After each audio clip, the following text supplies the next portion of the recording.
Hello and welcome to another video by Rick Miracle in the series Freemasonry and Satanism, number 61, part 5. We are moving along on this Blue Lodge Freemasonry Handbook. 1962. And we completed the apprentice degree, the first degree, along with several book reviews, short book reviews, of other books pertaining to Freemasonry, and several current event document reviews. Hopefully, we'll be able to wrap our minds around who these Freemasons are. And does it bode well for us in the future? What's going on in the world with arming up? If you check out on the internet, $1.2 billion worth of weapons sold to Mexico. Billions of dollars of weapons sold to Saudi Arabia. Wasn't it the Saudi Arabians who were the Arabs on those planes in 9/11? What the heck's going on? And then in the press release today, on stevequayle.com, apparently Congress is giving Obama a blank check to move forward and remove the guns from the USA citizens while they're arming Mexico and Saudi Arabia. And the rest of the world is gearing up for World War III while they're trying to disarm the USA people. Strange. Another press release on stevequayle.com was that conspiracy theorist persons, people who believe in the things I talk about, may be deemed mentally ill. Meanwhile, they're having the program called Jade Helm 15, where they're moving mass amounts of troops all over the U.S., having simulated war games to extract dissidents, terrorists, i.e. Christians and people who will oppose the New World Order, in the USA. It's all over the news. Jade Helm 15. Closing Walmarts, apparently, several of them, and using them for base camps, maybe, and supply centers and depots, or internment centers for citizens. But don't you believe any of this, because you could be mentally ill. So if we want to know what mentally ill really is, maybe we should read some more from this book. Chapter 5, Second or Fellow Craft Degree, page 108.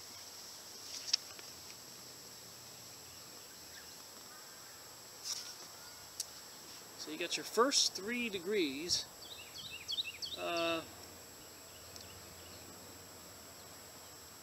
We did the first degree, the apprentice craft. The second one is fellow craft. And the third one is master mason. Some people never go beyond that.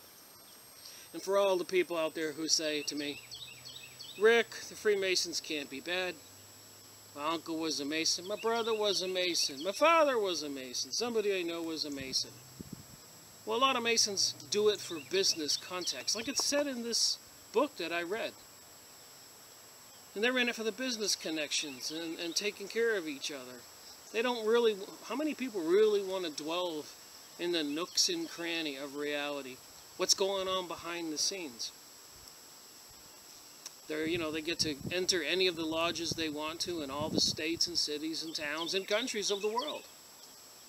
They get business contacts. So a lot of them, the bulk of the Masons, never get past 3rd degree, Master Mason. They get to run around going, I'm a Master Mason. But to move further up, you have to study and want it.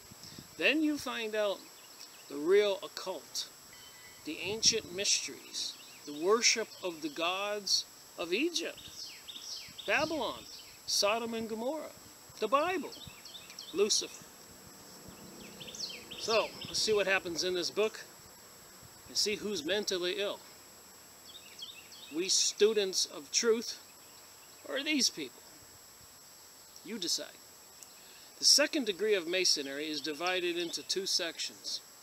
The degree of which is based upon the pretended tradition that at the building of King Solomon's temple, 80,000 fellow craft workmen required on the 6th hour of the 6th day of the week to the middle chamber, there to receive their wages.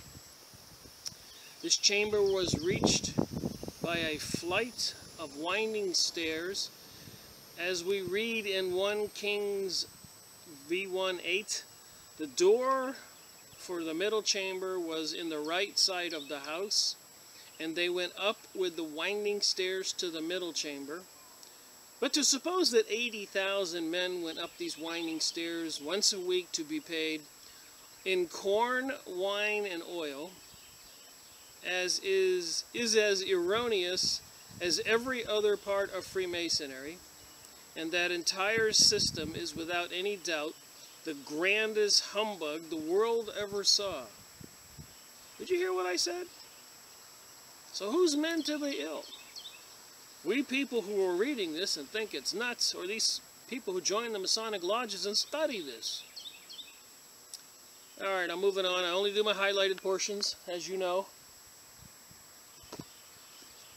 Okay, Senior Warden. All present are not fellow craft worshipful. Whenever they have a meeting, they have to say, is everybody here an apprentice Mason? Is everybody here fellow craft? Is everybody here Master Mason? And whatever degree the lodge is open to, if you're not up to that degree, you have to leave. So if you're an apprentice Mason and they're having a fellow craft Mason degree opening, the second degree, and you're only first degree, you have to leave. Worshipful Master. All those below the degree of fellow craft, please retire. The entered apprentices present, having made the usual salute at the altar, the due guard and sign, retire to the anteroom and generally at this stage leave the building. So if they're having a meeting up to the fellow craft degree, the people who are not fellow craft have to leave. You got it. Alright, fellow craft degree as follows. The candidate takes off his coat, his pants, vest, necktie, cravat, whatever that is, boots, stockings, and in fact everything but his shirt. So he had to take off his underwear. He then puts on an old and very often dirty pair of drawers. The right leg of the drawers is rolled up above the knee. The right breast of the shirt is turned back or folded in so as to expose the right breast. The right sleeve of the shirt is tucked up, exposing his right arm. A cable tow, a noose around his neck, that is a blue rope, is passed twice around his naked arm above the elbow. Maybe it's not around his neck on this one. A slipper with the heel shipshod, so they got a slipper with the heel taken off, is put on the left foot, and a hoodwink, a blindfold, is carefully fastened over both eyes. A white apron is then tied on with the bib turned up as the entered apprentice, and in this condition he is duly and truly prepared to be made a fellow craft, second degree. Alright, Senior Deacon. Brother, is this of your own free will and accord? And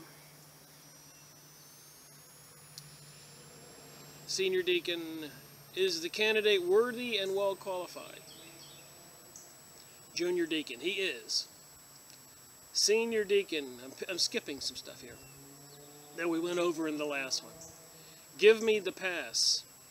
The Junior Deacon steps forward a few paces and whispers in the Senior Deacon's ear the word Shibboleth. So moving on this second degree, they got all the questions they had similar in the first degree. But we have on page 120 the right of secrecy.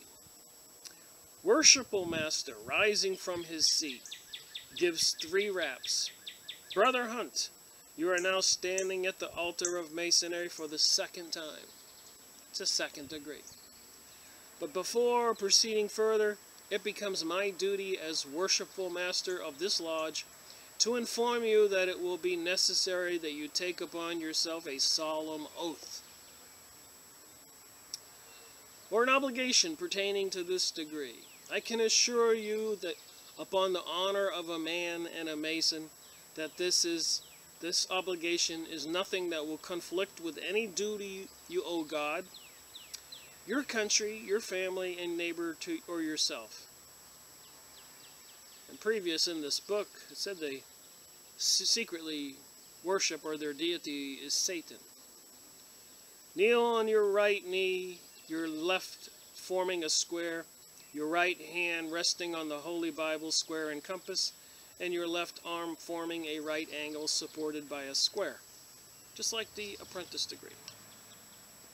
Alright, here's the obligation. I, Hunt, of my own free will, and accord in the presence of Almighty God, and this worshipful lodge erected to him, dedicated to the Saints John, who dear by and hereon, and here the Master places his right hand on that of the candidate, most solemnly and sincerely promise and swear that I will always hail, ever conceal, never reveal any of the secret arts,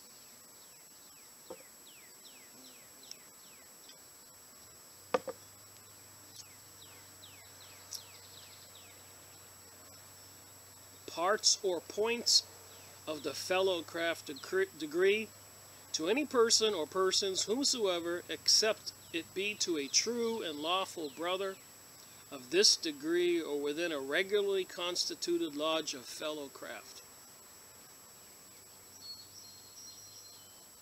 Furthermore, that I will answer and obey all due signs and summons sent to me from a lodge of fellowcrafts, or given to me by a brother of this degree, if within the length of my cable tow. So he will answer and obey all due signs and summons to be sent to me from a lodge. Furthermore, I will aid and assist all worthy distressed brother fellowcrafts, I knowing them to be such, so far as my ability will permit, without material injury to myself. So I suppose if you were in a war zone, and you were French and you're a Mason, and you came across another guy and you were about to kill him, he was English or something like that, and he gave you the masonic sign, or the hidden hand, you know, I guess you'd have to not kill him. Or if you were a judge and somebody comes up before you being accused of a crime, and he puts his 2 feet like a square, or does the hidden hand sign, or does the I surrender sign, the judge would know that he's a Mason, and he would probably get off scot-free. Whereas anybody else would be persecuted to the full extent of the law, no matter how small the crime was. Just like they do to people who get caught doing little tiny things, and then people who take billions or millions from the banks or crimes like that, they wind up getting off scot-free or going to some kind of country club prison for 6 months. The rules for the elites are not the rules for everybody else.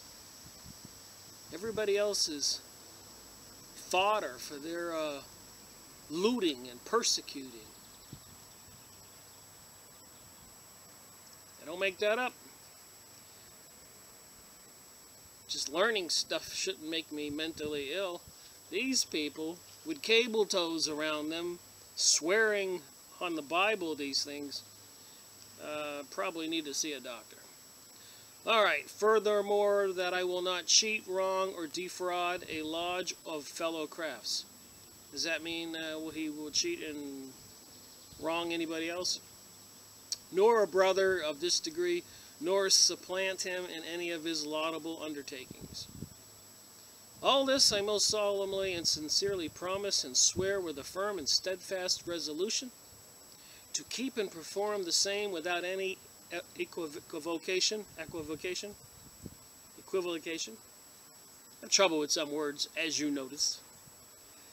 Mental reservation or secret evasion of mine whatever, binding myself under no less penalty than that of having, here you go, ready for this? No less penalty than that of having my left breast torn open. See sign of fellow craft, page 27. My heart plucked out and given as a prey to the beast of the field and the fowls of the air, should I ever knowingly violate this my solemn obligation to a fellow craft mason, so help me God, and keep me steadfast in the due performance of the same. So if a judge didn't assist a fellow mason in distress, brought before him for a crime, he swears here that the penalty would be my heart plucked out, given as a prey to the beast after his left breast is torn open, and given his heart to the beast of the field and the fowls of the air. That's pretty serious. In token of your sincerity, this is the worshipful master, you will detach your hands and kiss the Bible. Candidate removes his hands and kisses the Bible. So if he's doing this satanic oath, kissing the Bible, that's got to put you in a very bad position with the guy up there. You think? Worshipful master, in token of your sincerity, you will detach your hands and kiss the Bible. We read that. Worshipful master, resuming his hat. Brother senior deacon, you will release the brother from the cable tow.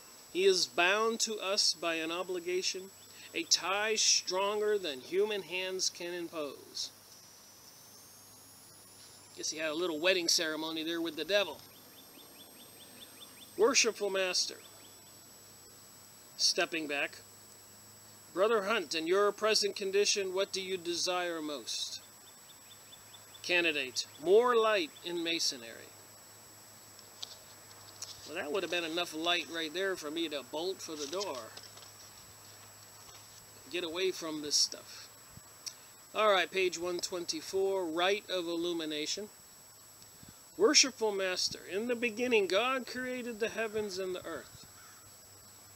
And the earth was without form and void, and darkness was upon the face of the deep. And the Spirit of God moved upon the face of the waters, and God said, let there be light, and there was light. In humble commemoration of which august event we masonically say, let there be light. The Master and all the brethren together make up the dugard of the fellow craft, retaining their hands in the position for a few seconds. At the same time, as quick as the Master utters the word light, the senior deacon, standing behind the candidate, snatches off the hoodwink, takes off the blindfold.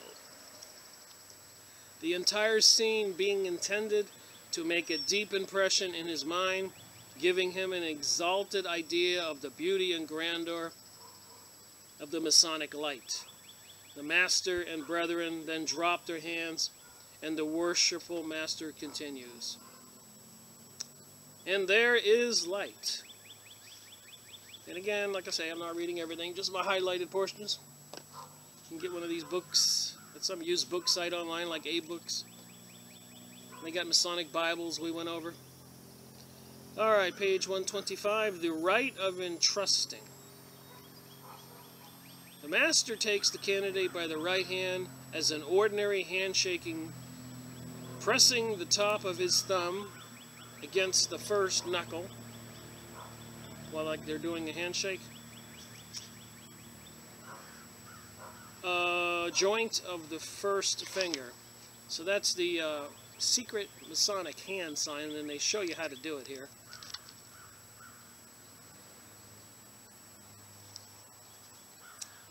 senior deacon moves the candidate's thumb from the first knuckle of the master's hand to the space between the first and second knuckles, the master at the same time moving his thumb to the same spot of the candidate's right hand. And so then they ask what that grip has for a name, and he says the name is Shibboleth. And senior deacon removes the candidate's thumb to the second knuckle and the master's right hand, while the master removes his thumb to the second knuckle of the candidate's hand. So I guess by the different degrees when you're shaking, you put your thumb on the first knuckle for the first degree and the second knuckle for the second degree. Little code there, I guess, maybe to share. And he said, what is this called? And they spell it out. Jackin. J-A-C-K-I-N. Jackin and Bose are two names in Masonry. The grip is right, and the word is right. You will arise and salute the junior and senior wardens of the fellow craft. Moving on. 130. The plumb. That's when you have a little weight on a long string. It's called a plumb. Use that in carpentry and stuff. The plumb admonish us to walk uprightly in our several stations before God and man, squaring our actions by the square of virtue, ever remembering that we are traveling upon the level of time in that undiscovered country of whose bourne no traveler returns.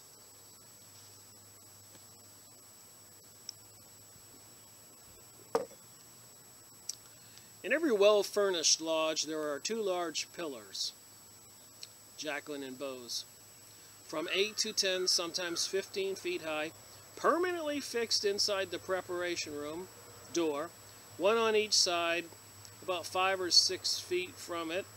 These pillars represent the two celebrated pillars, Bose and Jacqueline, at the entrance of the porch of the King Solomon's temple, and of which mention is made in 1 Kings v1:8. All right, here. Page 132.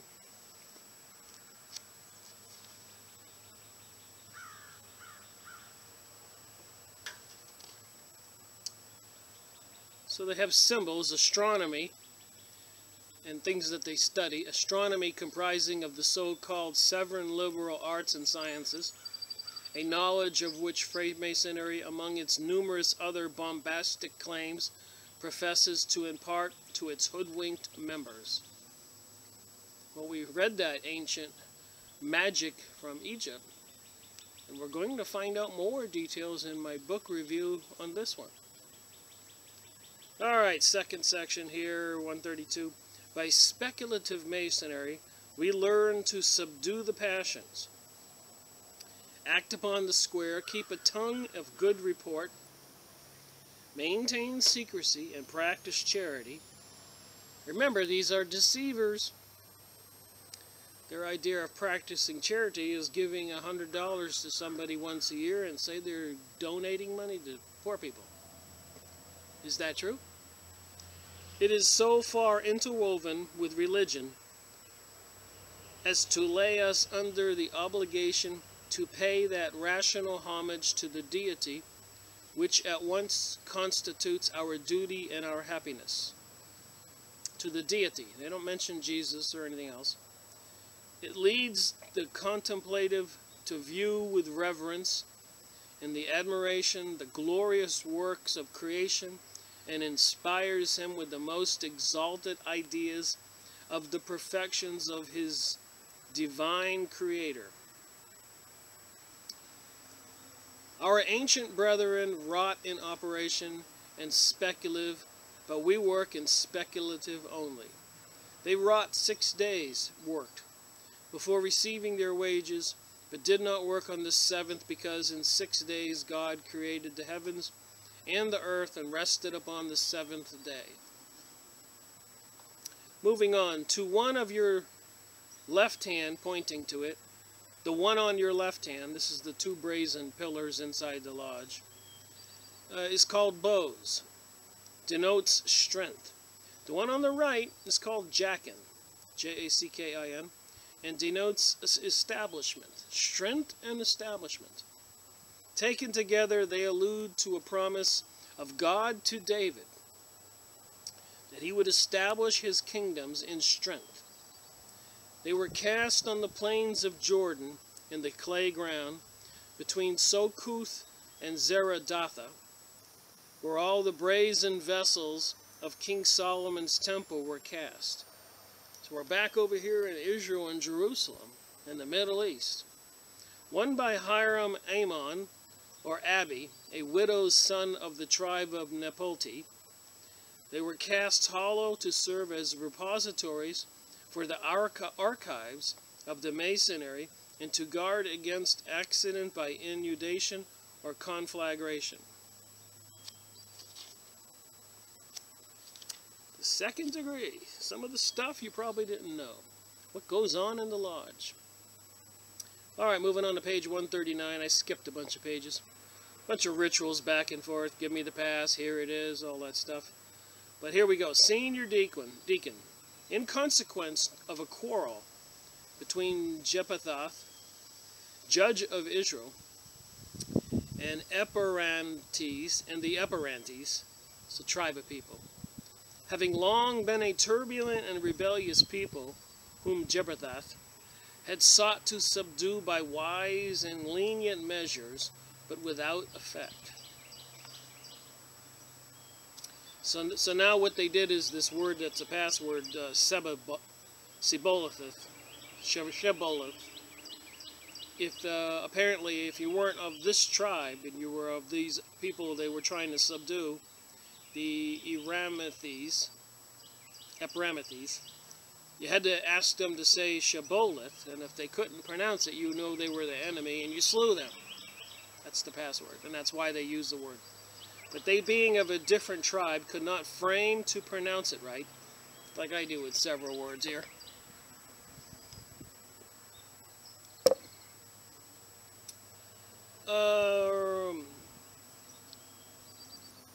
But could not frame it right, and said Shebboleth, with trifling differences, proved them enemies and cost them their lives. Alright, and I believe the sixth commandment is thou shalt not kill. So they're obviously not following God's commandment by killing people. And I have figured out why the hatred towards Christians and people of moral character is. If you've ever been involved with somebody who is not moral character, who asks you to participate in a crime or something perverted, and you say, no, I wouldn't do that, you've created an enemy because that person now knows that you think that they're a crook or a thief or a pervert or something. And in my life, it's happened a couple times. And one of them was a lawyer. He wanted me to do something, and I said, no, I don't do crooked, illegal things. And some other people asked me, hey, if you doctor these books, I'll give you $5,000. Nobody will know. And I said, no. But now that person knows that I know who they are. Talk about hatred. Oh boy. Anyways, moving on. The pass script of the fellowcraft, as it is termed here, the token of a pass is made as follows. The junior warden takes the candidate by the right hand as an ordinary handshaking and presses the top of the right thumb hard against the space between the first and second knuckle joints of the first two fingers. The candidate also presses his thumb on the corresponding part of the junior warden's hand. So they put it on the space between the first and second knuckle when you shake. And so he does that, and the junior warden says the pass is right, the token is right, pass on.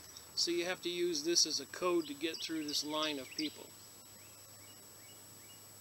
How does he expect to gain admission? Senior warden. Senior deacon. By grip and word of a fellow craft. Senior warden. Give me the grip. Senior deacon. Taking the senior warden by the right hand, presses the top of his thumb hard against the first knuckle of the second finger.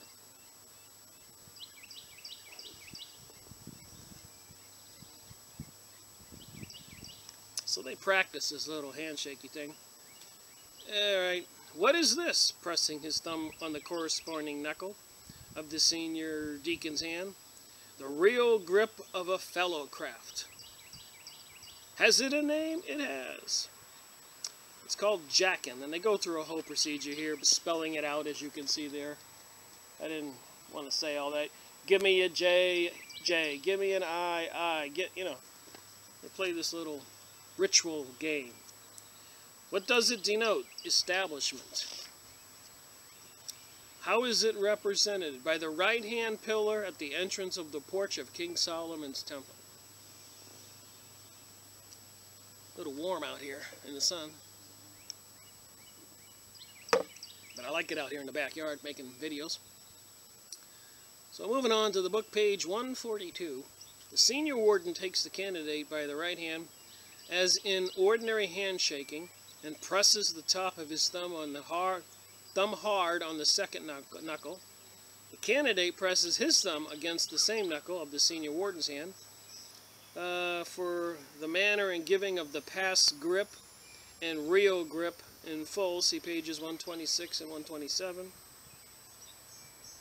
Worshipful Master on page 142.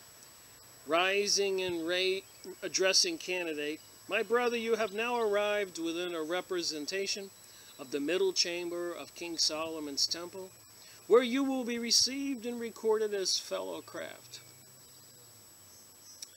Worshipful Master, the first object which has most particularly attracted your attention on your passing hither was a representation of the two brazen pillows on the right hand and the other on your left, which were explained to you by your conductor.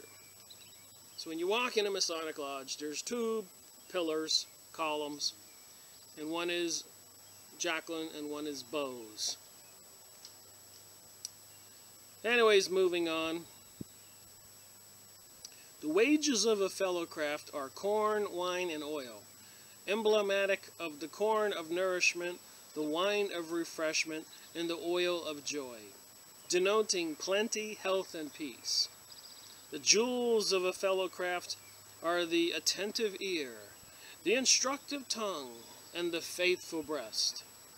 The attentive ear receives the sound from the instructive tongue, and the mysteries of masonry are safely lodged in the repository of faithful breast. Now call your attention to the letter G, which you see above the master's chair. It is the initial of geometry. So we looked at that before in this book, and you're in a lodge.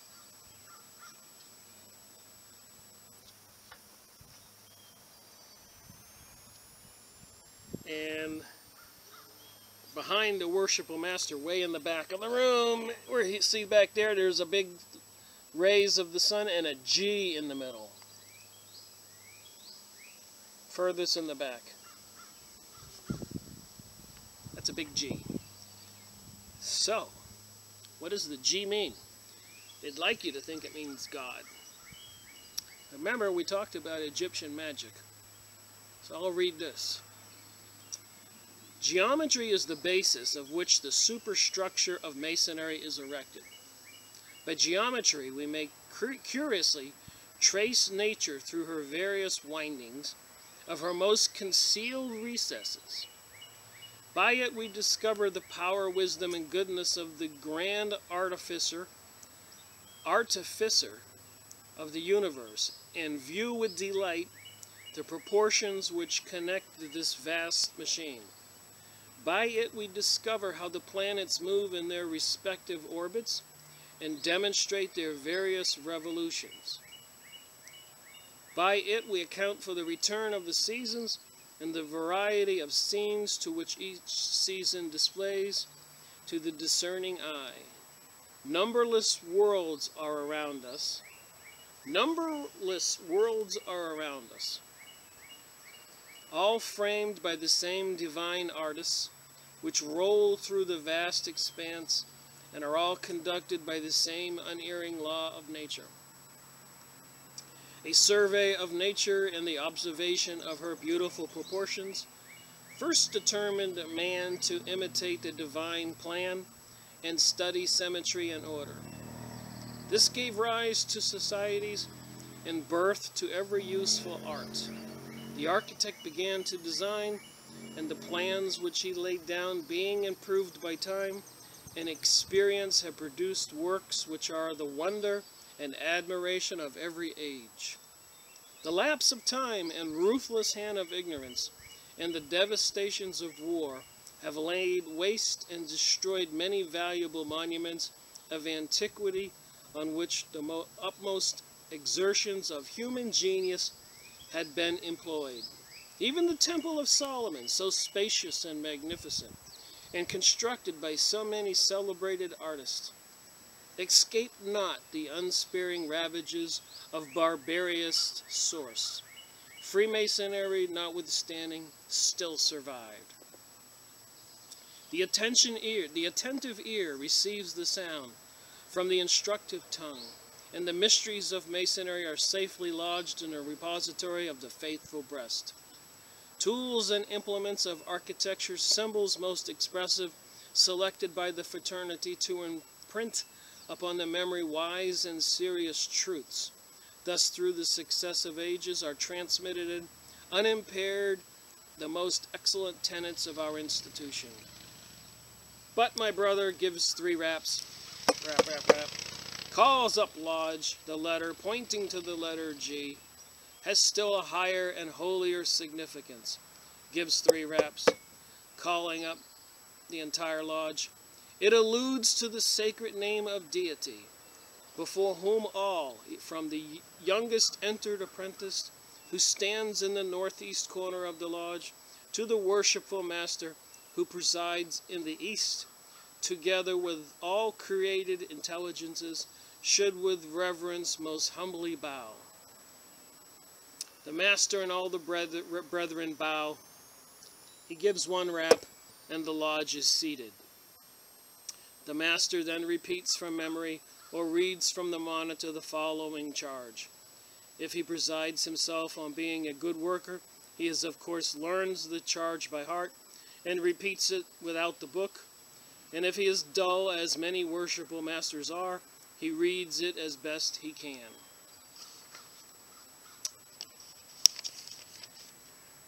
So that's enough of this book today. And next for the book review. Well, this should be interesting. I've got a book on the occult. Theocracy, like secret religion. I believe that's what occult theocracy means. Notice all the symbols on there.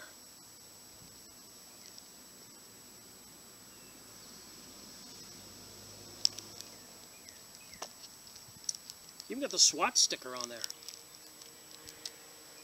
The star for the Israeli flag right there. 6-pointed star.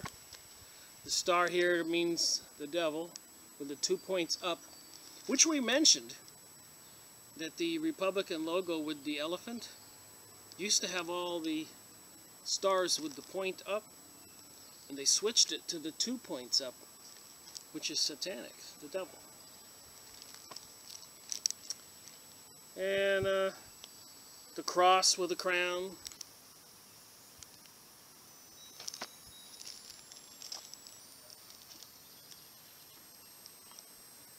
So I thought what I would read about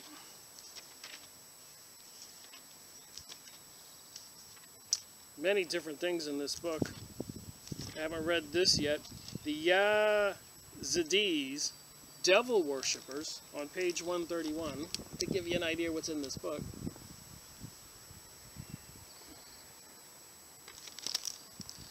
The devil worshippers. Orthodox Islam. So I've got a lot to read this whole book. But I did read some. And I thought I would share that with you as one of the supporting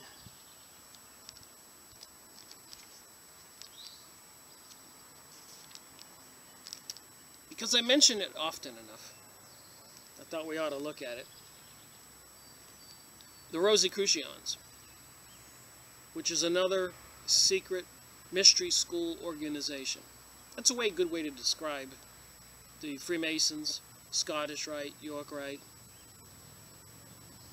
Zionism, secret mystery schools, the things they know, maybe magic, occult, and other devious things, divide and conquer techniques. It's been claimed that the Jewish people fight their wars by getting other people to fight each other. They're over there in the Middle East with the land of the Palestinians. Now they call Israel growing, and they're taking more land every day.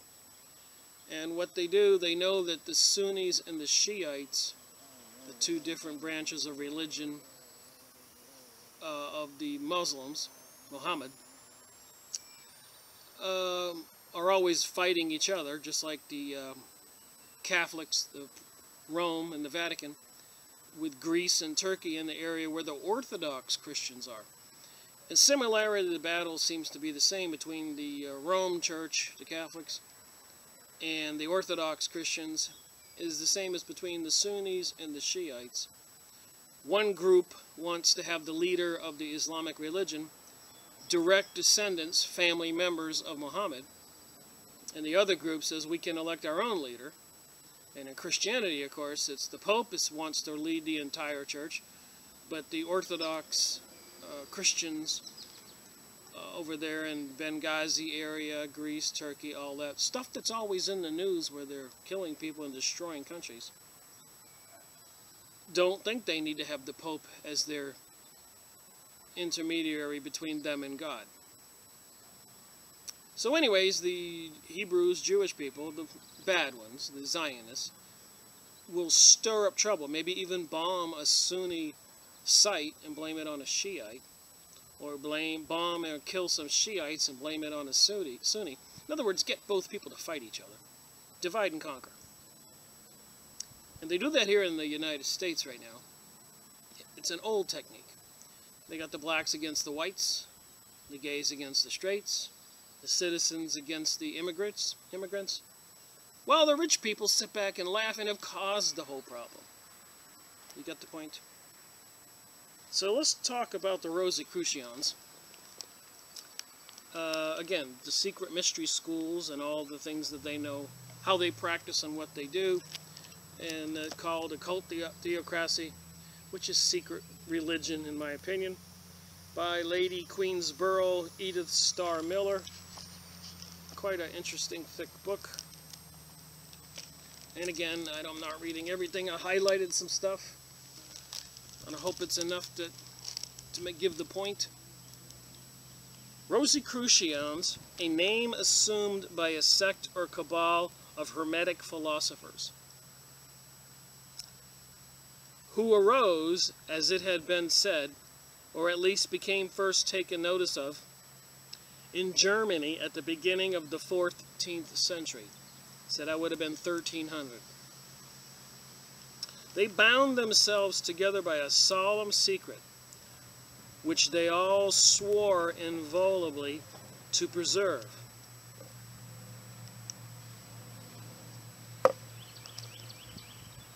And obliged themselves in their admission into the order to a strict observance to certain established rules. Well, if you've been paying attention to my Blue Lodge Freemasonic Handbook, so do they. That's why I always say the Rosicrucians, which Abraham Lincoln was a leader, the top leader in the United States of the Rosicrucians for a while. George Washington, of course, was the top leader of the Masonic Lodge. A lot here in common. Same group, different name. They pretended to know all sciences, and chiefly medicine, whereof they published themselves the restorers. They pretended to be masters of abundance, of important secrets, and among others, that of the philosopher's stone. I don't know if that's the stone you can turn lead into gold. All which they affirm to have received by tradition from the ancient Egyptians, remember my last video, the Egyptian magic, the Chaldeans and the Magi, the magicians, and the Goymsophins, Gymnosophist.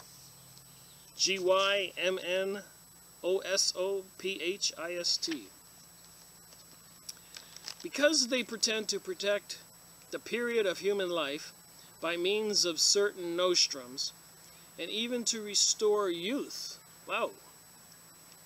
They are called immortals, and as they pretended to know all things, they have also been called the Illuminati. Ah, when was this book published? A lot of people, you mention Illuminati, and they look at you with glazed eyes. First published in 1933. So much for people not believing in the Illuminati. But you mention the Illuminati, and they think you're some kind of nut. Ignorance is so abundant in the United States that people don't know what's going on in these secret lodges. And if you go on YouTube, you're going to see some horrific stuff videoed in the lodges. I guess in one video they bring in this prostitute or this girl to do these sex dances, and a lot of times in one video in one particular city not too long ago, they had to call in the police. They were having a huge sexual orgy in a lodge. And another thing they do in the lodge, because the devil is represented by the goat's head with the horns, is actually bring a goat into the lodge, and I think new members or some people are supposed to have sex with the goat. You can go on YouTube and see all this stuff and decide for yourself. Needless to say, these are the same people that are causing the New Age and New World Order, the sky spraying, the economic collapse in the United States.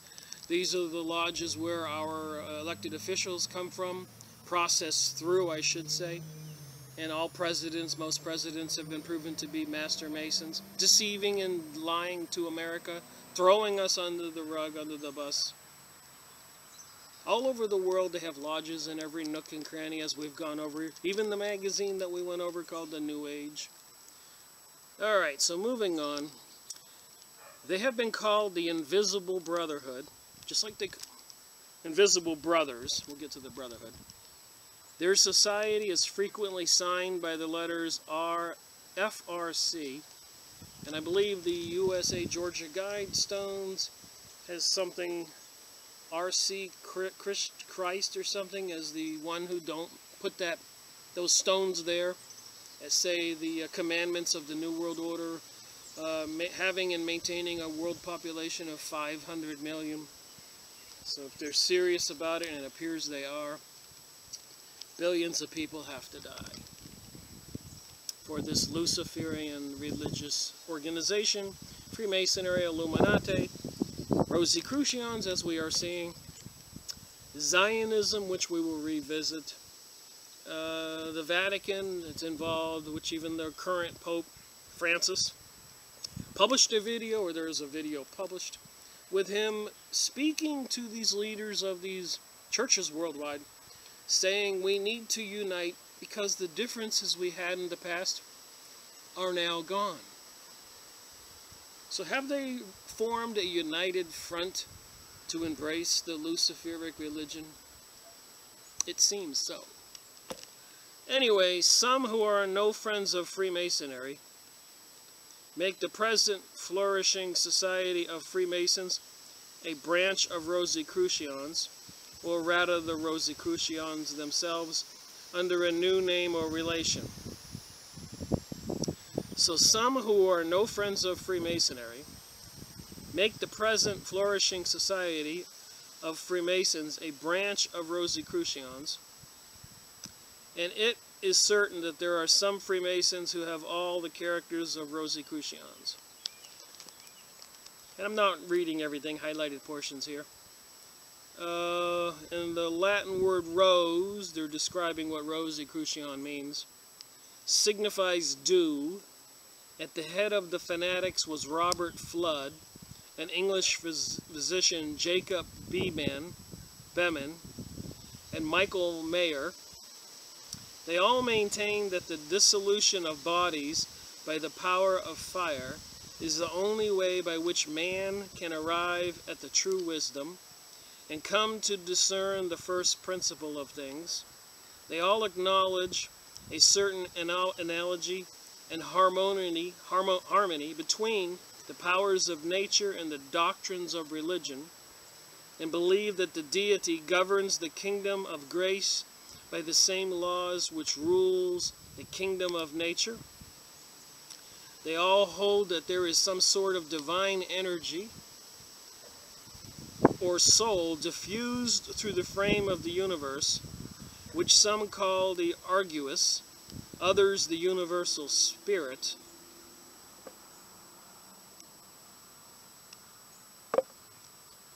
which others mention under different appellations. They all talk in the most superstitious manner of what they call the signatures of things, of the power of the stars, of all corporal beings, and their particular influence upon the human race, and the efficacy of magic, and the various ranks and orders of demons. That's what it says here. These demons they divide into two orders, sliffs and gnomes. You wouldn't believe it unless I show it to you. That's why I do videos this way.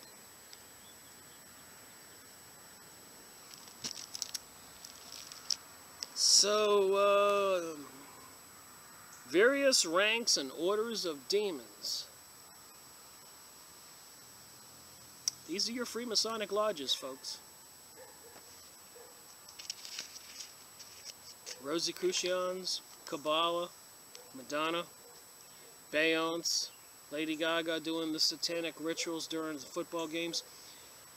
It's satanic rituals right in front of our faces. Go back and watch the halftime shows. Katy Perry in the recent Super Bowl, riding the bull with the glowing eyes and everything. If you read the stuff they're doing, satanic rituals to millions of people, it's an invocation, it's an act of magic. 911 was an act of magic for these people. Maths, deaths, sacrifices, symbolism. They even had that card game or tabletop game, Illuminati, with all these symbols in it before it ever happened. This is all available for you to go look up on the internet or get on eBay and buy the Illuminati game. Or my books, go on a books store or some other ones and buy these books and read it for yourself. And least you be deceived.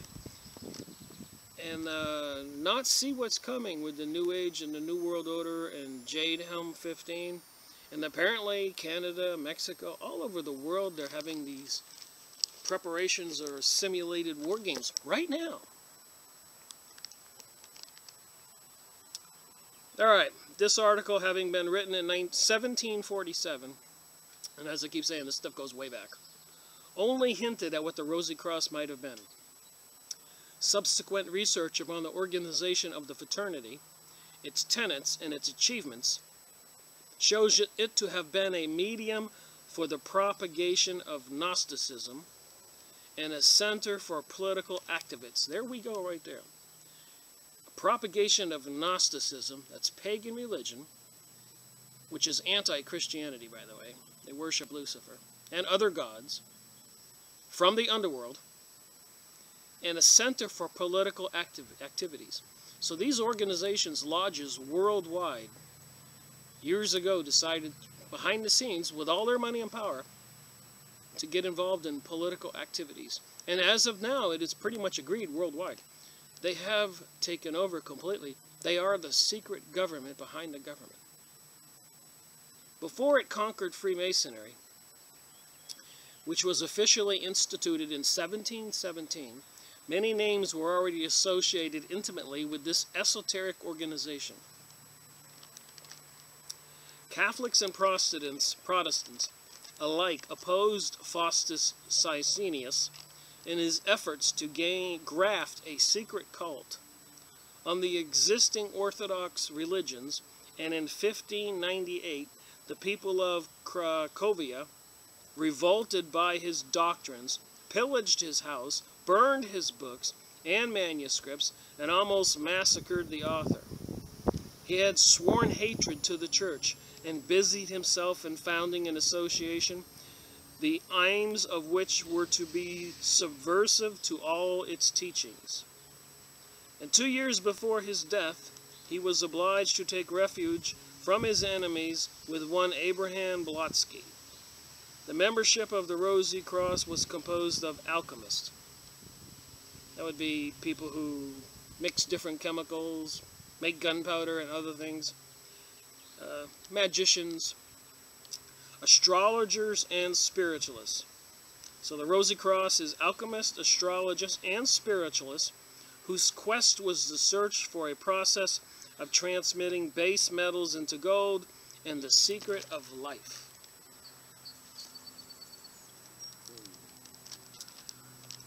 Are we gaining any ground in knowledge here? In this legend, again, I'm just moving on. We're skipping some stuff, so. In this legend, translated into English in 1616 by Robert Flood, a symbolic personage called Christian Rosicruce, destined to live 106 years on earth, traveled in the east where he studied the Kabbalah. Here we go again. Well, there we have it again. We're tying the Rosicrucians and the Freemasons with the Kabbalah.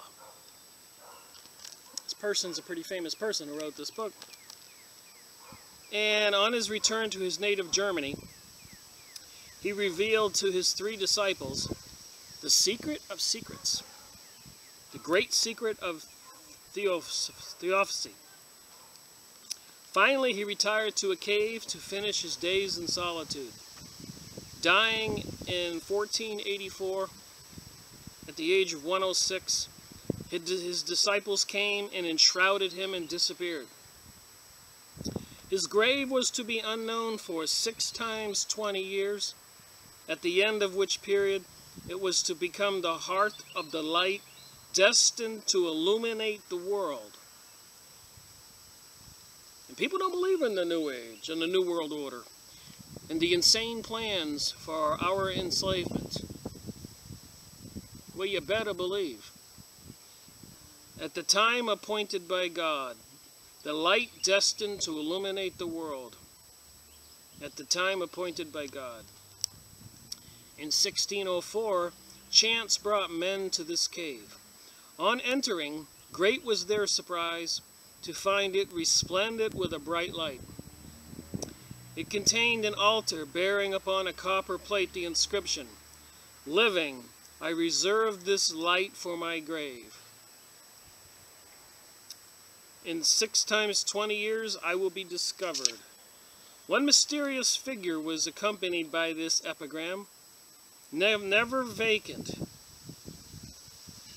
A second figure, the yoke of the law. A third figure, the liberty of the Gospels. A fourth, the glory of the whole God. The hall still contained lamps burning without fuel, mirrors in various shapes and books. Upon the wall was written, "In 6 times 20 years I will be discovered." The prophecy was fulfilled, adds the fable by the way of conclusion. And again, I'm skipping some stuff, so if you want to read it all, get the book.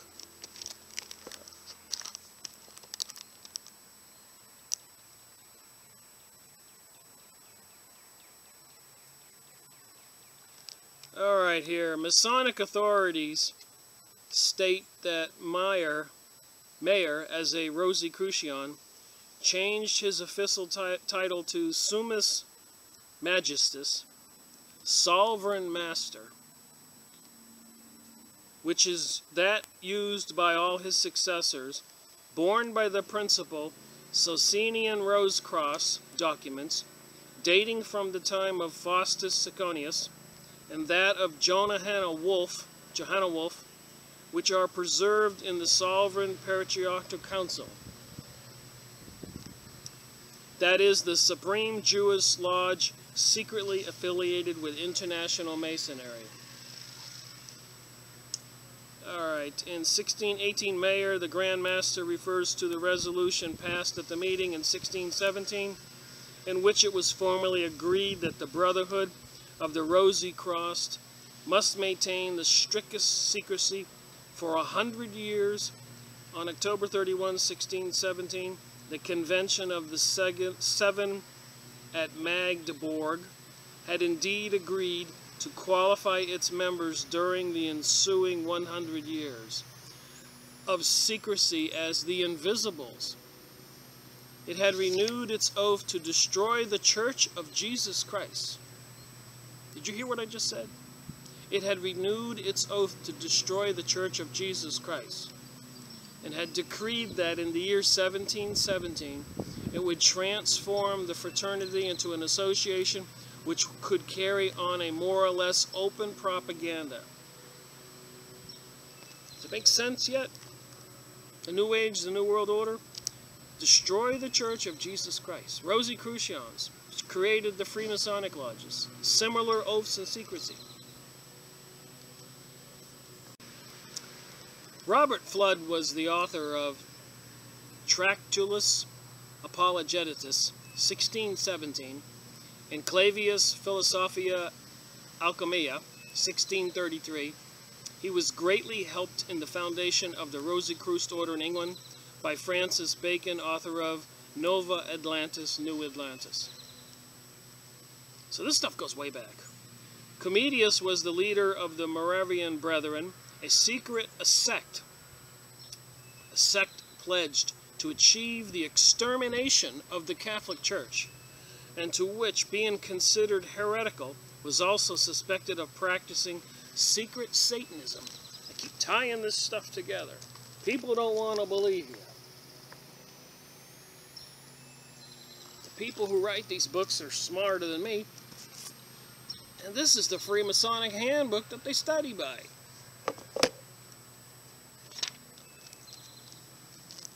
We the people need to wake up. If you pay attention and go research this, you'll find out exactly why they're sky spraying us. HARP systems, Greenspan saying before Congress, creative economic destruction, creating the divide and conquer tactic of getting people to hate each other, killing all the Arabs, while everybody in the United States sit back and watch. And I kept saying for the last couple of years, you don't think this is going to come and affect us? We sit by and we don't scream and holler when we let our government, NATO and Pentagon and all these occultic senators and representatives, insane people, they're going to give us another Jeb Bush for president, another Bush, or Hillary Clinton, after what the Clinton family and the shenanigans that she did with Benghazi and her outrageous statements. It's too much, it boggles the mind. The TV program with the satanic influences on the TV shows, Spartacus show where they show all the killing, arms being hacked off with swords and blood squirting everywhere. The horrific nature of all this TV programming and movies. I've had to walk out of theaters sometimes. I couldn't watch it. It's not good for your brain. Now you got people on every street corner tattooed with skull and bones from head to toe. Body piercings. You think they're possessed, programmed, mind controlled? Witchcraft? The combination of the pursuit of alchemy and hermeticism with political aims. There you go. They're using the magic with political aims. It says it right here.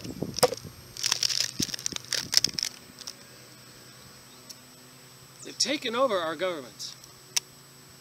Alright, was frequently evidenced even before the official appearance of the Rosicrucianism.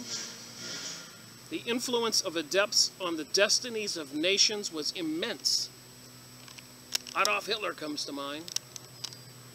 The Rothschilds, who owned the Bank of Germany and the Bank of England, who created the Federal Reserve, financed Hitler. Read the book, Who Financed Hitler? We've gone over that. To Queen Elizabeth, the advice of John Dee, who was a magician, her alchemist, was always considered in matters affecting national policy. So they're their advisors are magicians, people who are into the divine, the occult, magic, Lucifer worship. And D, in his crystal gazer, great gazing into a crystal ball, Edward Kelly was an indispensable as a medium. So John D used a crystal gazer, Edward Kelly, as an indispensable as a medium. So they were using people like the remote viewing, but they were in contact with the other side, the demonic other side. It says it right here. We just read it. I get a little riled up. It's going to get worse.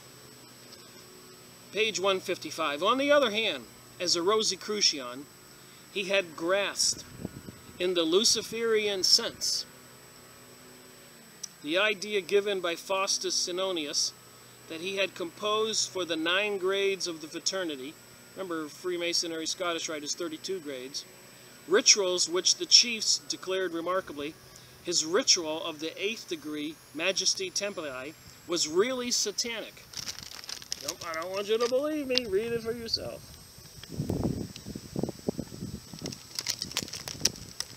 Alright, Thomas Vaughan, struck by these manuscripts, wondered whether it would be possible to extend the teaching of the Rosy Cross to all accepted Masons. So they get to 3 degrees with this book, and then they move on to the good stuff to get to the 33 degrees. Good stuff, I mean the evil, satanic, Luciferian magic or whatever. The Freemasons received in their guild, under the name of Accepted Masons, those blue signs all over Maine and other states. You're driving down the highway and it says, Ancient and Accepted Freemasonry. It's putting us all on notice, some kind of legal notice. Peers and men of letters of professional men, as well as the rich bourgeoisie, who enhanced the brilliance of their meetings and patronized their entertainments, these honorable members were the protectors and benefactors. So they brought into the realm of these secret mystery schools lawyers and judges and people in business, ministers, preachers, all the people up here that went to these secret meetings. And of course the sexual activities, even having sex with a goat. And we know the pedophilia going rampant in England and in the United States, and squashed and not investigated by our government officials because they can't investigate themselves. Vaughan believed that in this element gifted was certain intellectual qualities, that's why they brought these people in, would lend itself better to the propagation of the principles of occult Socinianism than the workers of the fellow craft. That's the degree we just went through on the Blue Lodge Handbook. And having made up his mind, this was the solution of the problem. He hastened to put it into practice. So they took the secret mystery schools of the Rosicrucians and they made it mainstream with the lodges all over the United States and the world, with the New Age magazines and everything else, have proven. Thomas Vaughan encouraged them to spread the principles of Psionicis. I'm sure I'm saying his name wrong. S-O-C-I-N-I-U-S. The account of this meeting on the 14th of May, 1643, is given in the full of the memoirs of Philates, and the whole plan of Freemasonry of today is therein revealed. 1643, this new age, new world order. World War I, World War II, war between the states and the United States was to weaken the United States. Can you imagine all those farmers, people with mansions living in the South, growing cotton, had done that for years and were probably gaining in reputation and power and probably were decent people. Wonder how better off a person would be living on those farms or in the city streets today, homeless and being shot by cops. I wonder. And who was behind the war between the states? Albert Pike was a leading general for the South. And the president of the North, who was a leading Mason, pardoned him. Okay, these degrees, those of entered apprentice, fellowcraft, and master mason, were devised for the temptation of the masses. Get it? I keep telling you. While outside and above them continued the former secret system of the Rosy Cruce 4 degrees, of which belonging to the gold cross were known as first Zelator, second Theoritus, and third Practices, and fourth Philicis. However you say that. Alright, page 158. In 1767, a document was discovered which revealed the existence of a society of Freemasons in Italy with about 64,000 members. The Duke, and again, I'm just reading a couple paragraphs, so you're missing the whole story here. Get the book. The Duke, having been brought before the king, openly declared the objects, systems, seals, government, and possessions of the order. Moving on, the king acts with the greatest mercy towards all implicated, to avoid the greatest danger that might ensue from a contrary course. So over there in England, we know that the pedophilia, Sewell, whatever that ditch jockey's horse riding guy, Sewell, the leading pedophilia, supplying children for sex to the high political elites. And in the front page, when I went on the internet and researched this, they had a little press release that for national security reasons, they had to cease and desist on the investigation. These occult people that rule the world are seriously into child sex, child sacrifice, rape, and sacrifice of adults, and other horrendous things. They take pleasure and joy in the human suffering. We're dealing with a very bizarre group of people for admitting that they worship Lucifer, the devil. You only have to look. He has also appointed 4 persons of great standing to use the best means to destroy so abominable a sect, and had given notice to all the other sovereigns of Europe of his discovery and the abomination maxims of the sect. I just said it. 1767. Nobody knows this now. They go down to the local Masonic hall and they go to a party. I have a female friend of mine who goes there for meditation.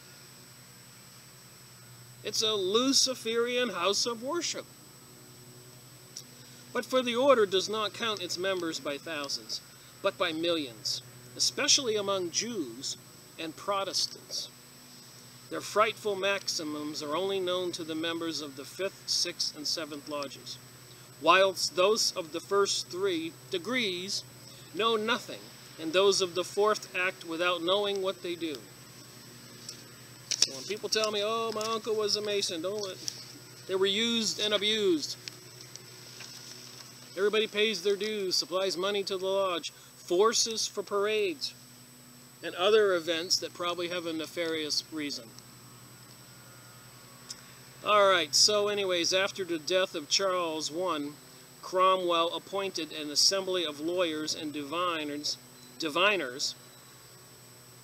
to consider the petition of Manasseh ben Israel, 1604-1657, demanding the abolition of the legal exclusion of the Jews from England. So I guess the Jews were legally not allowed to be in England, and I guess King Charles was killed, and Cromwell, the magician, leading evil guy, Lord Protector of England, as for Oliver Cromwell. Alright, moving on. On the firing of the city of London in 1666. Oh my God. London burnt in 1666? The stuff you learn. 666. I am fully satisfied by what I have both seen and heard at Paris and elsewhere that the Duke of York was in the year 1666 brought quite over to the French interest, and I have heard strange stories relating concerning his conduct at the time of that dreadful conflagration of the city, looking upon it Janus-like, with one face seemingly concerned for the lamentable disaster, while the other rejoicing to see that the noble pile reduced to ashes and its citizens ruined. Is that what they planned for the USA?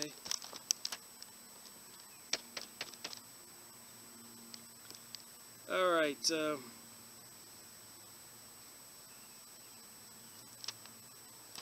Jews, of which they had then several in pay, not only in England, but all over Christendom, not only to give them intelligence, they were using the Jews to get intelligence, in which they are wondrously active, but likewise to promote and act the worst of mischiefs. That's what they said the Jews were famous for. And of course, all Jews are not bad. A lot of Jews, Rabbi Marvin Antelman and many others that are God-believing Jews, if you look up Zionism and images on the internet, as I keep saying, you will find that a lot of Jews are trying to warn people about these secret mystery school individuals who are worst of mischiefs. That's why the Text Mars sent me a letter once, famous author, look him up, he published a lot of books. He sent the email to everybody, a lot of people. Or was a letter in the mail to a lot of people. One of his monthly little pamphlets. And it said that all the corporations have Jewish CEOs and leaders. And of course I didn't believe that. I didn't believe in the conspiracy theory. So I got on my computer and I started looking up corporations. And I have a binder and I printed out all the corporations and I went on Wikipedia, looked up the CEO, and by George, at the bottom of the Wikipedia it tells you the affiliations, and they all were Jewish, all of them, to the major corporations. Eric Schmidt, CEO for Google, his name, if you put it in a 666 calculator, is 666.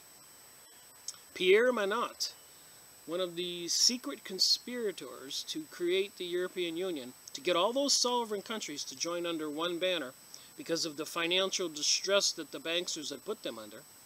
He put his name in the 666 calculator. It's 666. I wonder how many videos I have to make for people to get it. Okay, so the Rosicrucians were trying to destroy Christendom, and to promote the worst acts of mischief, they were using the Jewish people, to which they made no bulk. But these fires have been kindled not only in England, but in Germany, Poland, and elsewhere, which the Germans imputed to Turkish emissaries, though they were Jews hired by French money. The Turkish policy not being so refined in mischief, those sorts of Jews put in the shape of what Christians they pleased, and of this sort employed by France. So a lot of Jews were pretending to be Christians to get the jobs. They made excellent tax collectors, I suppose. It's more truth than that than you know. Go look it up. More shadows of the past, more strange suggestions to shake the foundations of our belief in things as they seem. Once in the open, it was to be once in the open, it was to be the universal screen behind which all secret societies, whether theologic or political, would operate clandestinely. So the last of the Grand Masters of the Rosicrucians was Jonathan Christian Wolfe, Masonry, which as a secret association had maintained its existence for years, had uncovered itself and become an avowed organization with the proclamation of the Anderson Constitution. Once in the open, it was to be the universal screen behind which all secret societies, whether theologic or political, would operate clandestinely, just like they do in the United States now.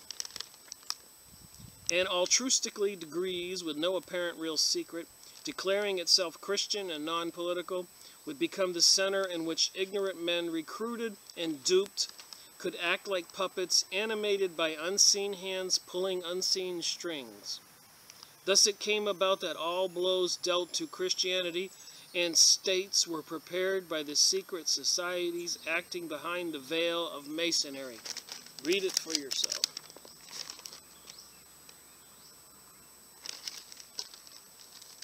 Well, now you know. I hope these additional books to the Blue Lodge manual are helping. So now a little bit of current events. Well, again, I wonder, what's it going to take to wake people up?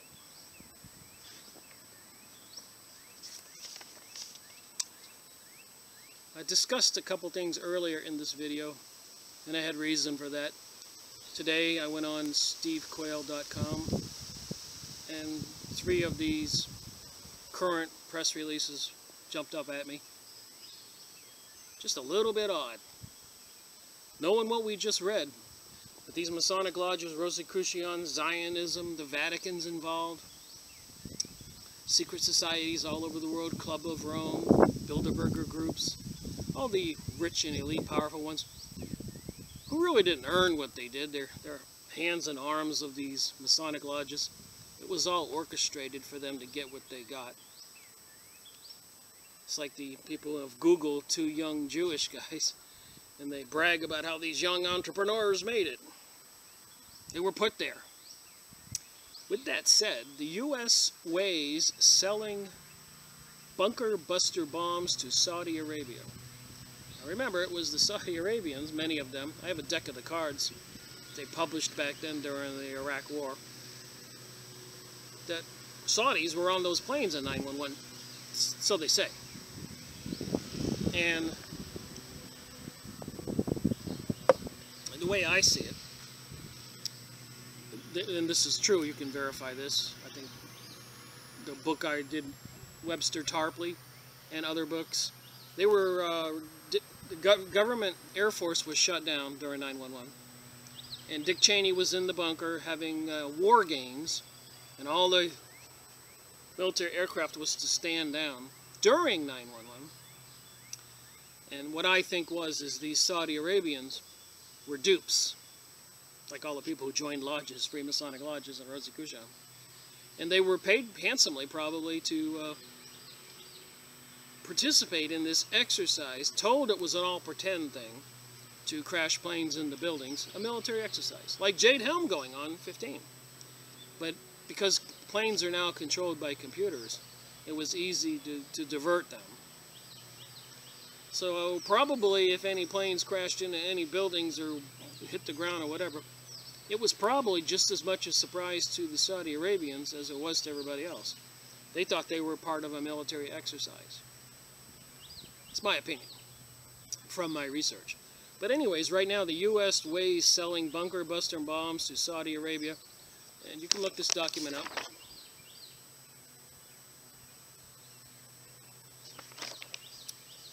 So you got a picture here of John Kerry meet with Saudi Arabia's newly appointed King Salman at the royal court in Saudi Arabia on May 7th, a few days ago. The United States is considering sophisticated weapon sales to Saudi Arabia, including bunker bombs that are currently offered only to Israel. The weapon sales are in effect effort by the Obama administration to ease the monarchy's concern over a potential nuclear deal with Iran.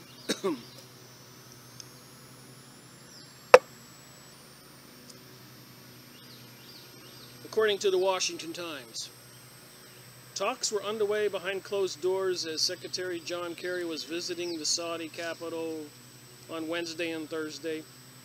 Since 2010, the Saudi kingdom has purchased $90 billion worth of U.S. weaponry, including F-18 fighter jets, Patriot missiles, thousands of smaller bombs, and armored vehicles. Meanwhile, in Jade Helm, they're moving all kinds of weaponry across the United States preparing exercises to apprehend terrorists and dissidents, which they say is just a military training. Analysis familiar with the weapons sales say that the 5,000-pound GBU-28 bunker buster bomb is high on the Saudi Arabians' wish list. What the heck are they going to do with a 5,000-pound GBU-28 bunker buster bomb, if not use it? It's hard to fathom this. It's hard to fathom what we read in the Freemasonic lodge books. Under threat of death or having your heart cut open and taking out your heart. The other stuff about the New World Order that we just read. Also, the creation of a missile system stretching from Saudi Arabia to Qatar and the United Arab Emirates would have to involve an agreement from Israel, as a 2008 congressional mandate requires that the U.S. must ensure Israel's military edge in the Middle East. So the 2008 congressional mandate requires the U.S. must ensure Israel's ability to defend itself. Ensure Israel's military edge in the Middle East. So the dot on the map has to be guaranteed powerful enough to defend itself against the whole half of the continent.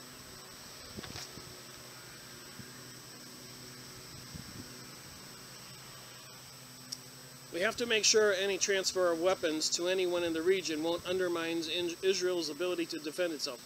And Sharon, Prime Minister Sharon of Israel, said in a heated argument in his Congress, you can look this up, don't worry about the USA. We control the USA.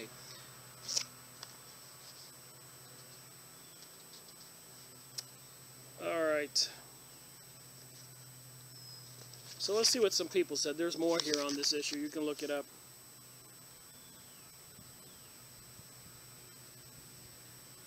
Maduro says doesn't trust U.S. presidential Venezuelan President Nicolas Maduro. Says he doesn't trust his counterpart Barack Obama. Oh sure, keep adding gas to the fire. After all, it may incinerate numerous innocent civilians. But look on the good side, it makes lots of money for the military-industrial complex.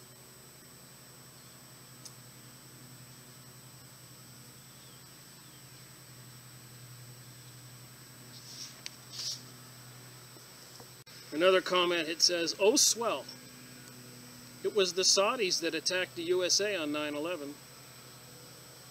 These will work much better on the Pentagon.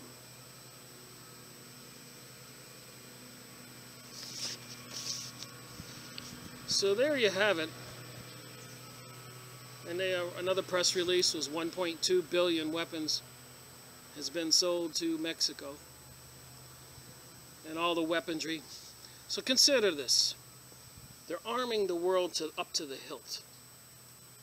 Saudis, Israel, Mexico. You can look all this up. I got another press release here that'll blow you away. Congress gives Obama blank check for gun control. 23 hours ago.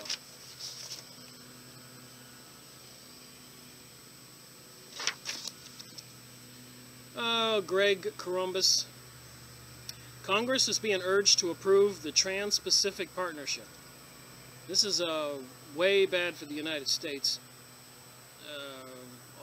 More jobs will be shipped to cheap labor all over the Asian continent. Alright, so Congress is being urged to approve the Trans-Pacific Partnership trade plan, even though most have not read it, like Obama's healthcare plan. You can read it when we pass it.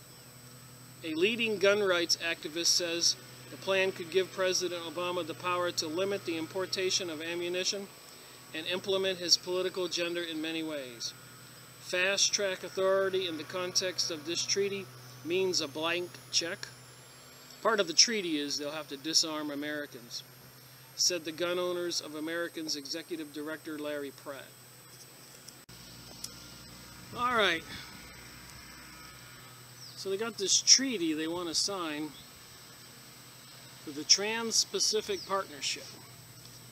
And in that treaty, probably is the removal of guns from the USA citizens, because what they want to do is they want to make the borders transparent. Basically, they want to bring the USA down to the level of third world countries they use as communist slave labor. And to bring the USA into that, they don't want the USA people armed, because they will probably be displeased with that kind of reality forced upon them, freedom taking away. But as we read with the Rosicrucians and Freemasons, it's much bigger than that. It's a Luciferian doctrine.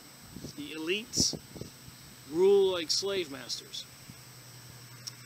By a majority vote, the Congress is preparing to give the President authority to negotiate a treaty. When he brings it back, it would take 2/3 of the Senate to vote it down because of the way they set up the parliamentary system.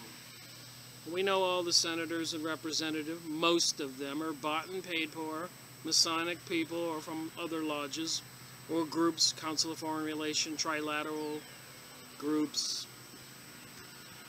You don't get there if you're not that one of them.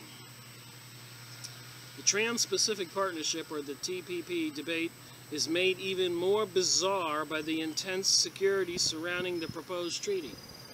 A political article described the hoops lawmakers must jump through just to see the bill. If you want to hear the details of the Trans-Pacific Partnership deal the Obama administration is hoping to pass, and I'm sure Obama has nothing to do with writing this bill, it's the leaders of the Masonic, Illuminati, Rosicrucian, Zionism, Vatican, Cabal, Hollywood, slave masters, students of the secret mystery schools, witchcraft. You've got to be a member of Congress, so you've got to be a member of one of those people. So of course they're going to vote this in, and you've got to be classified. You've got to go to classified briefings and leave your staff and cell phone at the door, stated the article by Edward Dovey. Wow. Now just imagine this, you got Jade Helm going on worldwide. The United States and other countries have their own version. And they passed this treaty, Trans-Pacific, which then they announced to the public, you have to turn in your guns because we now have a treaty with all of Asia, China, Philippines, Japan, Korea, Vietnam, whoever's involved. And of course the USA people are going to say nay. And with Jade Helm from July 15th to September 15th, all the forces will be in place. Just a thought that crossed my mind. Hope it's not a crime to think. And we're going to get to that next. If you're a member who wants to read the text, you've got to go to a room in the basement of the Capitol Visitor Center and be handed it one section at a time, watched over as you read, forced to hand over any notes you make before leaving, and no matter what, you can't discuss the details of what you read. Talk about handcuffing the political leaders of the USA. Just like the Masonic people, they have to swear allegiance or have their heart ripped out and throat cut and details like that. Pratt is appalled that the public is getting no chance to weigh in on the TPP, Trans-Pacific Partnership. This is incredible. This is the administration that advertises itself as the most transparent that there ever would be. Give me a break. This is really going to the extreme. Where is the objection just on procedure, let alone on any other details? So I could read this, but you can look it up. Because I don't want you to believe me. I want you to go look it up. So just think. They're going to pass this in secret. It's huge. Trans-Pacific Partnership. Trade agreement. And in that treaty will be the disarmament of American citizens. Meanwhile, Jade Helm will be going on. And if it gets announced, just imagine the craziness in the United States. Now that I have discussed it, does that make me a smart guy or a mentally ill guy? Well, you're not going to believe this press release. Conspiracy theory as a personality disorder.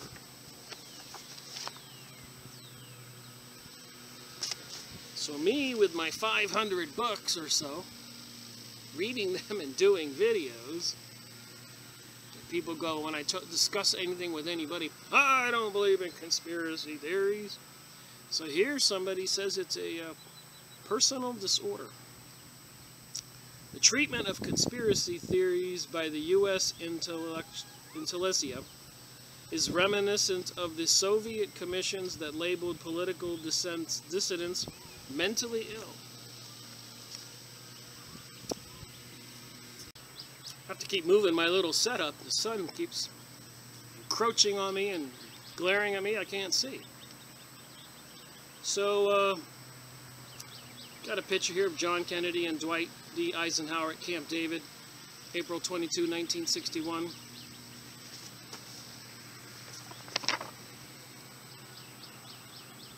Look up this document. While psychiatry, as a means of repressing political dissent, was well known for its use in the USSR, this occurred no less and perhaps more so in the West, particularly in the USA.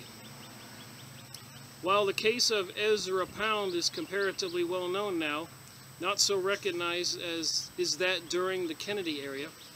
In particular, there were efforts to silence critics through psychiatry. The cases of General Edward Walker, Frederick Seelig, and Lucilla Miller might come to mind.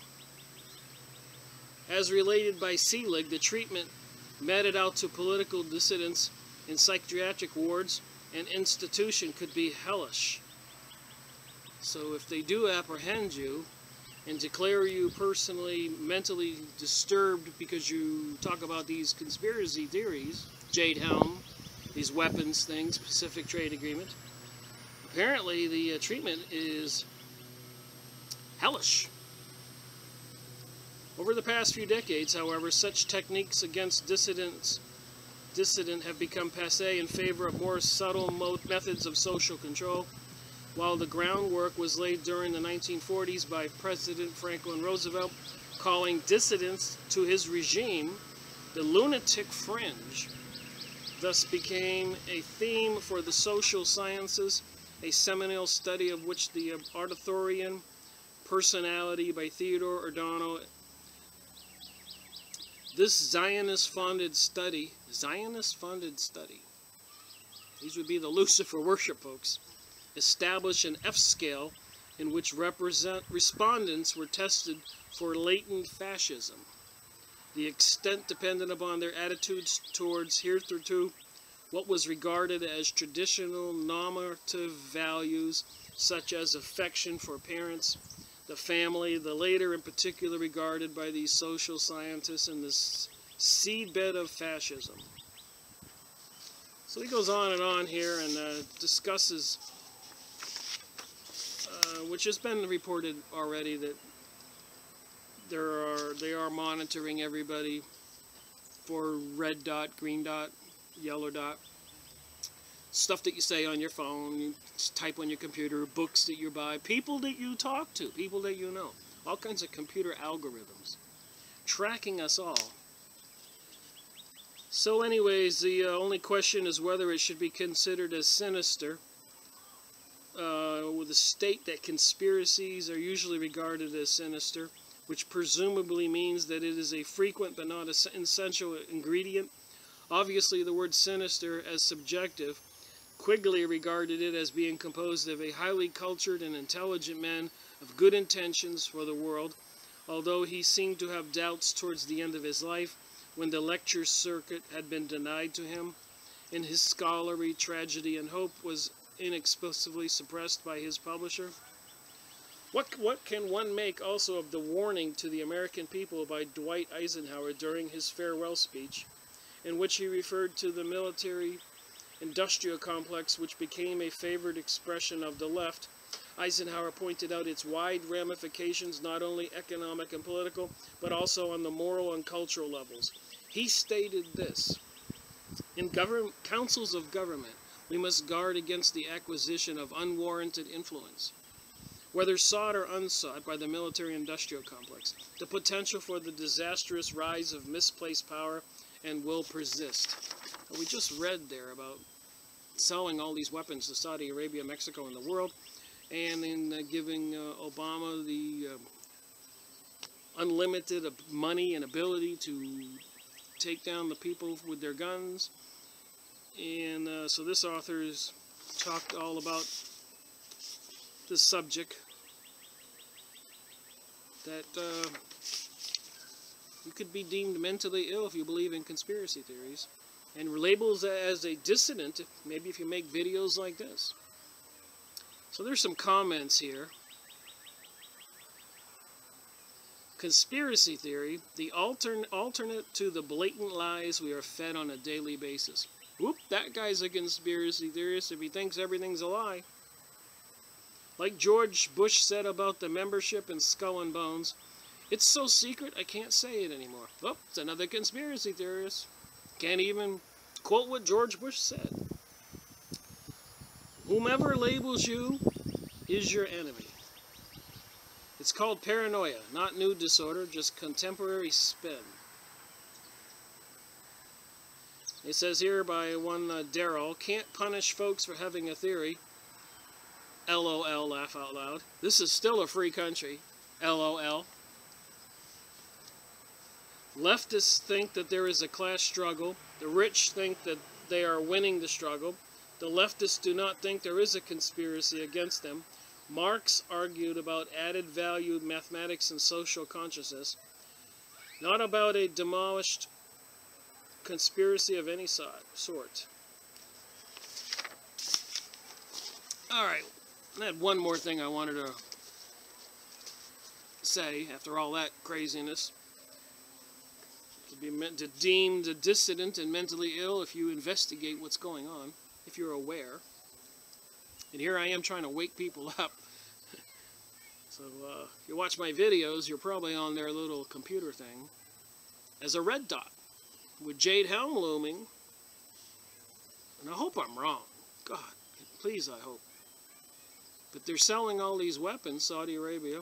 They want to take the citizens' gun when they pass the Pacific Trade Agreement, which will further undermine the economics of the USA. And more stuff will be shipped in, and the debt will get greater. It's like they want to take us down. With that in mind, let me share something I shared on another my recent Sky Spring video. Gunter Grass, What Must Be Said.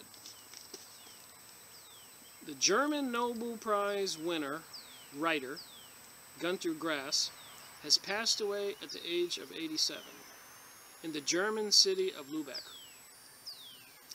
His innovative art and striking personality have been shrouded in controversy. His strong political statements spurred most heated debate. This is what I'm going to read next.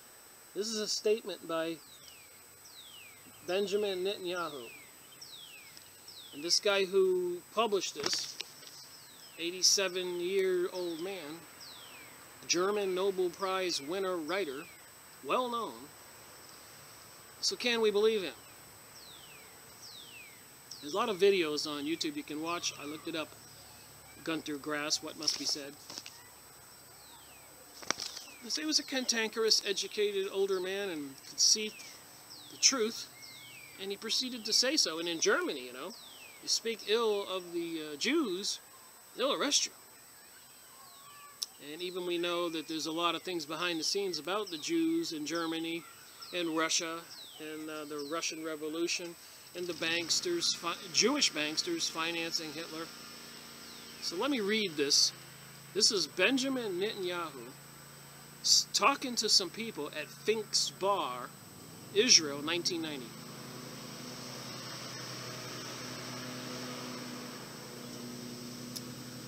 If we get caught, they will just replace us with persons of the same cloth. Hope I can do this with this lawnmower in the background. So it does not matter what you do. America is a golden calf, and we will suck it dry, chop it up, and sell it off piece by piece until there is nothing left but the world's biggest welfare state that we will create and control. Why?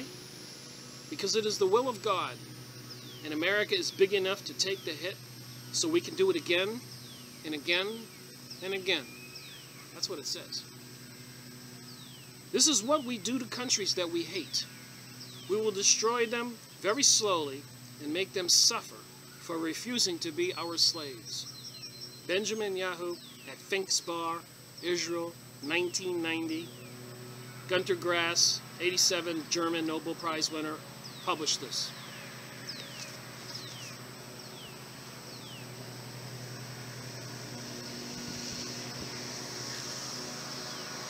Thank you for watching my videos. Rick Merico reporting.